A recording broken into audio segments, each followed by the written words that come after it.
राज्यातील लाडक्या बहिणीसाठी आनंदाची बातमी आहे. लाडक्या बहिणीला मिळणार 40,000 रुपयांपर्यंतचं कर्ज व राज्याचे उपमुख्यमंत्री अजित पवार यांची घोषणा.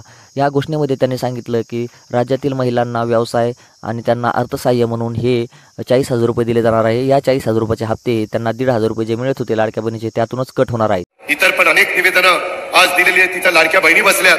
मला त्यांना सांगायचं आहे, कधी कधी आमच्याबद्दल गैरसमज विरोधक पसरवतात. लाडकी बहीण आम्ही दर महिन्याला तुम्हाला 1,500 रुपये देतो.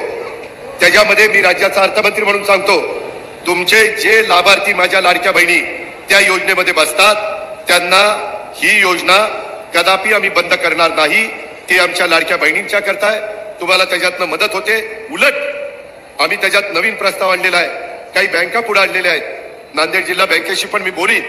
काही जिल्हा मध्यवर्ती सहकारी बँका चांगल्या आहेत. तिथं आमचे दर महिन्याला 1,500 रुपये त्या भगिनीला जातात.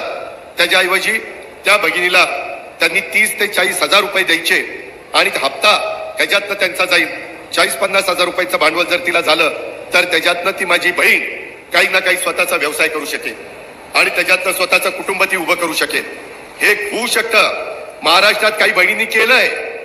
मला माझ्या नांदेडच्या, मला माझ्या चव्हाणवाडीच्या परिसरातल्या बहिणींना सांगायचं आहे, तुम्ही पण त्या गोष्टीचा विचार करा.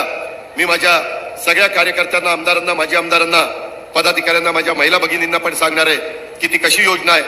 शेवटी किती सांगून प्रश्न सुटत नाही. त्याकरता काही कार्यक्रम द्यावा लागतो आणि तशा पद्धतीचा कार्यक्रम आम्ही लोकांनी दिलेला आहे. त्याचं स्वागत करून आपण त्याचा फायदा घेतला पाहिजे. अशा प्रकारची माझी आपल्याला सगळ्यांना विनंती आहे.